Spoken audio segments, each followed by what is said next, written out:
যেদিন থেকে শুরু হবে বজ্রঝড় ও কালবৈশাখী, আবহাওয়ার সর্বশেষ আপডেট জানাবো এই ভিডিওটিতে। সম্পূর্ণ ভিডিওটি দেখার অনুরোধ রইল। চলুন শুরু করা যাক। আবহাওয়া অধিদপ্তর বলেছে, দেশের বিভিন্ন প্রান্তে 6 দিন ধরে হতে পারে ঝড় বৃষ্টি, কালবৈশাখী। আগামী সোমবার থেকে শুরু হবে এই ঝড় বৃষ্টি। কয়েকদিনের বৃষ্টির পর কমে যেতে পারে তাপমাত্রা।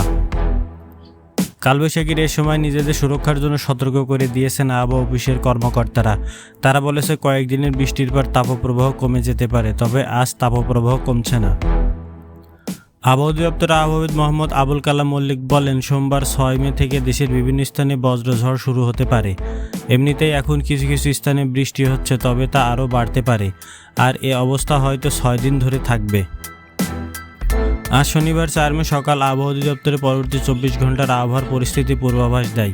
সেখানে বলা হয়, আজ সিলেট বিভাগের কিছু কিছু জায়গা এবং রংপুর, ঢাকা, ময়মনসিংহ, বরিশাল ও চট্টগ্রাম বিভাগের 2-1 জায়গায় অস্থায়ী দমকা বা ঝোড়ো হাওয়া সহ বৃষ্টি বা বজ্রবৃষ্টি হতে পারে। সেই সঙ্গে কোথাও কোথাও বিক্ষিপ্তভাবে শিলাবৃষ্টি হতে পারে।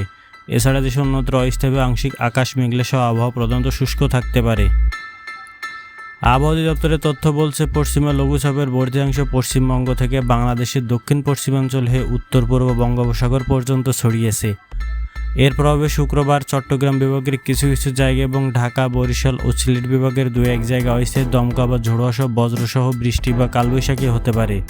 এছাড়া দেশের অন্যত্র অস্থায়ী আংশিক আকাশ মেঘলা সহ আবহাওয়া প্রধানত শুষ্ক থাকতে পারে। রাজশাহী, পাবনা, যশোর, চুয়াডাঙ্গা ও কুষ্টিয়া জেলার উপর দিয়ে তাপপ্রবাহ বয়ে যাচ্ছে এবং তা অব্যাহত থাকতে পারে। চাঁদপুর জেলা এবং ঢাকা, রংপুর, ময়মনসিংহ, বরিশাল, রাজশাহী, খুলনা বিভাগের উপর দিয়ে মৃদু থেকে মাঝারি ধরনের তাপপ্রবাহ বয়ে যাচ্ছে, তবে তা দেশের কিছু কিছু জায়গায় আজ থেকে প্রশমিত হতে পারে।